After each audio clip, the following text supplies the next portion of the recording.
జాతీయ జనాభా విధానం 1952లో జననాల రేటును తగ్గించడానికి అవసరమైన మేరకు కుటుంబ నియంత్రణకు ప్రాధాన్యతనిస్తూ జాతీయ కార్యక్రమాన్ని ప్రారంభించిన ప్రపంచంలోని మొట్టమొదటి దేశం భారతదేశం. జాతీయ ఆర్థిక వ్యవస్థ యొక్క అవసరానికి అనుగుణంగా జనాభాను స్థిరీకరించడం. భారతదేశం ప్రపంచంలో రెండవ అతిపెద్ద జనాభాను కలిగి ఉంది. 1.3 బిలియన్ల ప్రస్తుత జనాభాతో జనాభా పెరుగుదల నియంత్రణ ప్రతి ప్రభుత్వ ఎజెండాలో కొనసాగుతుంది. జాతీయ జనాభా విధానం NPP 2000 అనేది కేంద్ర ప్రభుత్వ రెండవ జనాభా విధానం.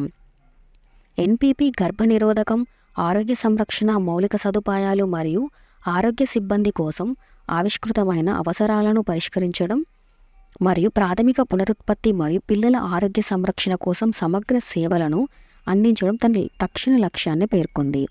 NPP 2000 యొక్క మధ్యకాలిక లక్ష్యం మొత్తం సంతానోత్పత్తి రేటు TFRని 2010 నాటికి భర్తీ స్థాయిలకు తగ్గించడం.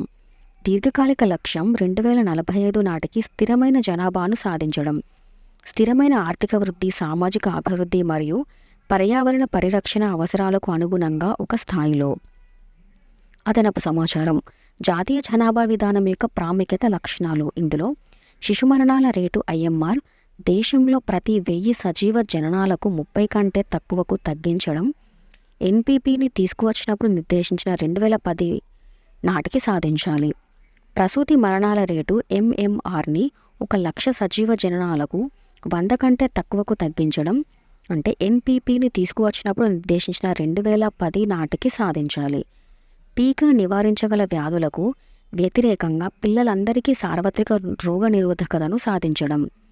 ఆడపిల్లలకు ఆలస్యమైన వివాహాన్ని ప్రోత్సహించడం అంటే ప్రాధాన్యంగా 18 సంవత్సరాల కంటే ముందు మరియు 20 సంవత్సరాల కంటే ఎక్కువ. శిక్షణ పొందిన వ్యక్తుల ద్వారా 80% సంస్థాగత డెలివరీలు మరియు 100% డెలివరీలను సాధించడం. గర్భాలు, జననాలు మరియు మరణాలు మరియు వివాహాల 100% నమోదును పొందడం. ఎయిడ్స్ వ్యాప్తిని కలిగి ఉండటం.